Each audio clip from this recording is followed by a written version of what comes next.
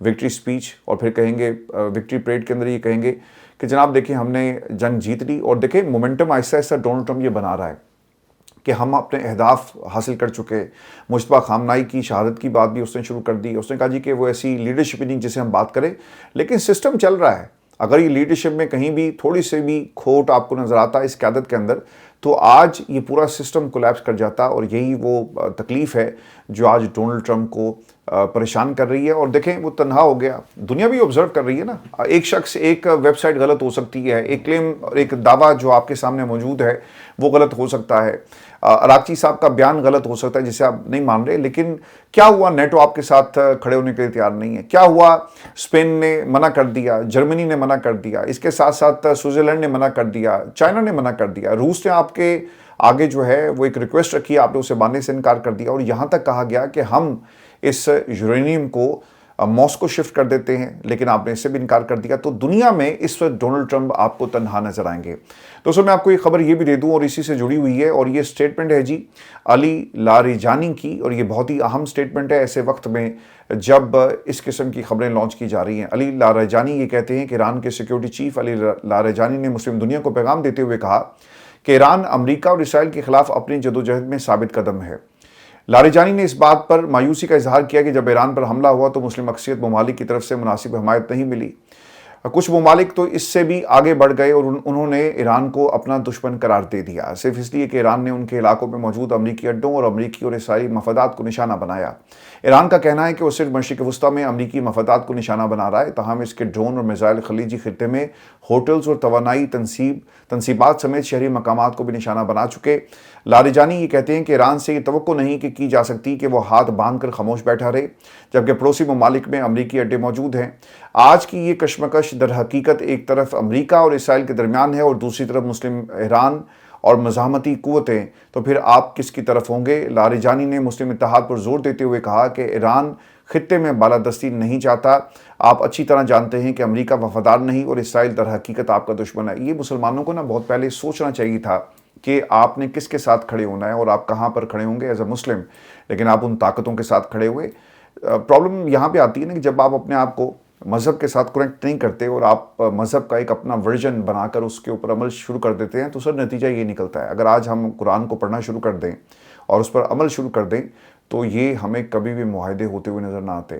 Middle asset کے اندر جس طرح سے حکومتیں بنی اور جس طرح سے مغرب نے انویسٹمنٹ کی ہونی چاہیے، بالکل ہونی چاہیے، لیکن یہ کسی صورت بھی قبول نہیں ہے کہ آپ مغرب کے کہنے پر اپنے مسلمان بھائیوں کے خلاف کارروائی شروع کر دیں۔ اور دیکھیں یہ ایک دن کی پلاننگ نہیں تھی، آپ سال سے دہائیوں سے اس پلاننگ کا حصہ تھے۔ اگر آج ایران نے آپ کے ان اڈوں پر حملہ کیا تو یقیناً آپ کی چیخیں جو ہیں وہ سنائی دے رہی ہیں، اور یہی لاریجانی جو ہیں وہ کہہ رہے ہیں۔ ابھی صاحب کو یہ خبر دیں کہ ایران کا نیتن یاہو کے دفتر پر حملہ، اور خبر یہ آ رہی ہے کہ اسرائیل پر ایران کے تازہ میزائل حملوں میں مقبوضہ بیت المقدس میں اسرائیلی وزیر اعظم نیتن یاہو کے دفتر اور اسرائیلی پارلیمنٹ کی عمارت کے قریب میزائل کے ٹکڑے آ کر گرے، جو ملبہ تھا وہاں سے اٹھایا گیا ہے، اس قسم کی رپورٹ آ رہی ہیں۔ اور اس میں ایڈیشن یہ بھی کر دوں، ابھی صاحب کو یہ بھی خبر دیں کہ اسرائیل کا دعویٰ ہے کہ میزائل کا ملبہ مسجد اقصیٰ اور چرچ آف ہولی سیپولکر کے قریب گرا۔ اسرائیلی پولیس کے مطابق ایرانی میزائلوں کو فضا میں تباہ کرنے کے دوران میزائل اور انٹرسیپٹر سسٹمز کے ٹکڑے مقبوضہ مشرقی یروشلم کے قدیم شہر اولڈ سٹی میں موجود کئی حساس مذہبی مقامات کے قریب گرے ہیں۔ حکام نے بتایا کہ ملبہ مسجد اقصیٰ کے احاطے اور یہودی کوارٹر کے قریب پایا گیا جب فضائی دفاعی نظام نے شہر کے اوپر آنے والے میزائلوں کو روکنے کی کارروائی کی۔ ایران کی جانب سے یروشلم کی طرف حالیہ میزائل حملے کے دوران شہر کے اوپر کئی میزائل تباہ کیے گئے۔ دیکھیں میں نے آپ کو اس سے پہلے بھی خبر دی تھی کہ یہ پلان ہوگا، اور ایران نے اس سے پہلے خبردار کر دیا تھا کہ خدا نخواستہ یہ مسجد اقصیٰ کو شہید کرنے کا پلان بنا کر بیٹھے ہوئے ہیں، چونکہ انہوں نے اپنا وہاں پر ایک ہیکل تعمیر کرنا ہے، اور اگر یہ کامیاب ہو گئے تو یہ ساری ذمہ داری ایران پر ڈال دی جائے گی کہ دیکھیں انہوں نے مسجد اقصیٰ کو شہید کر دیا، اور اس تناظر میں یہ کیا کریں گے، وہاں پر جو ان کے عزائم ہیں ان سے پورا کریں گے۔ تو اس چیز کو بہت پہلے فلیگ کیا گیا تھا ایران کی طرف سے، اور ہم نے اسی پلیٹ فارم پہ آپ کو یہ خبر دی تھی۔ تو آج یہ دعوے صرف اسرائیل کی طرف سے آپ کو سننے کو ملیں گے، اور انڈیپینڈنٹ ذرائع اس حوالے سے کوئی خبر جو ہے اس کو کنفرم نہیں کر رہے، اور نہ ہی یہ رپورٹ ہوئی ہے۔ لیکن معاملات جو ہیں دیکھیں ڈیسپریٹ میئرز ہیں۔ آپ ڈیسپریٹ ہیں. آپ نے گریٹر اسرائیل کا ایک پلان بنایا ہوا ہے اور آپ کچھ بھی کر سکتے ہیں. اور آپ جیسا ایران کہہ رہا ہے کہ 9/11 بھی کروا سکتے ہیں, جیسا لاریجانی نے وقت سے پہلے یہ خبر دے دی, تو اس وقت کچھ بھی ہو سکتا ہے. ایک ڈیسپریشن کا ماحول ہے, اور امریکہ کو خاص طور پہ ایسے وقت پہ جب دنیا نے تنہا چھوڑ دیا, ڈونلڈ ٹرمپ اس وقت بالکل اکیلے ہیں, تو اس قسم کے کام ہو سکتے ہیں اور اسے ڈینائی نہیں کیا جا سکتا ہے. میں آپ کو ایک خبر یہ بھی دے دوں کہ امریکی صنعتوں کو نشانہ بنانے کا فیصلہ ایران نے ہی کر دیا جی. اور پاکستان انقلاب نے ایک اسٹیٹمنٹ میں کہا کہ خطے میں امریکی مفادات سے وابستہ صنعتی تنصیبات کو خالی کرنے کی وارننگ جاری کی ہے. امریکی حکومت سے وابستہ تمام صنعتوں کو فوری طور پر خالی کر دیا جائے اور ان فیکٹریز کے قریب رہنے والے افراد بھی ان علاقوں سے دور ہو جائیں تاکہ کسی ممکنہ نقصان سے بچا جا سکے, اور آنے والے گھنٹوں میں ان صنعتوں کو نشانہ بنایا جائے گا. تو ایران سے رک نہیں رہا. ایران نے جو وعدہ کیا تھا اس وعدے کے اوپر پورا اتر رہا ہے, اور ہر اس بلڈنگ کو, ہر اس عمارت کو, ہر اس جو ان کے بیسز ہیں ان کو ٹارگٹ کیا جا رہا ہے جہاں سے ایران کی سرزمین کے اوپر حملہ آپ کو ہوتا ہوا نظر آ رہا ہے. اور پھر آپ کو یہ بھی خبر دیں کہ گزشتہ روز دبئی ایئرپورٹ کے قریب ڈرون حملے کے بعد جتنے بھی آپریشنز تھے ان کو بند کر دیا گیا تھا, پروازیں معطل کر دی گئی تھی. اور اب خبر یہ آ رہی ہے کہ دبئی ایئرپورٹ انتظامیہ کے مطابق مسافر پروازوں سے متعلق اپڈیٹس کے لیے اپنی ایئر لائن سے رابطہ کریں. اس کے علاوہ دبئی ایئرپورٹ پر ڈرون حملے کے بعد پاکستان سے دبئی کی مزید 53 جو پروازیں متاثر ہوئی, جبکہ آج پاکستان بھر سے دبئی سمیت مشرق وسطیٰ کی 100 پروازوں کو منسوخ کر دیا گیا. اور دوسری جانب انتظامیہ کے مطابق سعودی عرب, مسقط, شارجہ, ابوظہبی کی 150 پروازیں جو آپریشنل ہیں, لیکن جو ڈرون حملہ ہوا تھا اس کے بعد جو فلائٹ آپریشن ہے ان کو بند کر دیا گیا تھا. اور یہ وہ ایئرپورٹس ہیں جہاں پر پوری دنیا سے آپ کو لوگ آتے ہوئے نظر آئیں گے. ایک ہب ہے, اور اس ہب پہ تمام لوگ آ کر اکٹھے ہوتے ہیں اور اپنی ٹرانزٹ فلائٹس جو ہیں یہاں سے لی جاتی ہیں. تو یہ ہماری آج کی ویڈیو تھی. اپنے کمنٹ ضرور بھیجیے گا, چینل کو سبسکرائب کرنا مت بھولیں. اجازت دیجیے, اللہ نے کے بعد.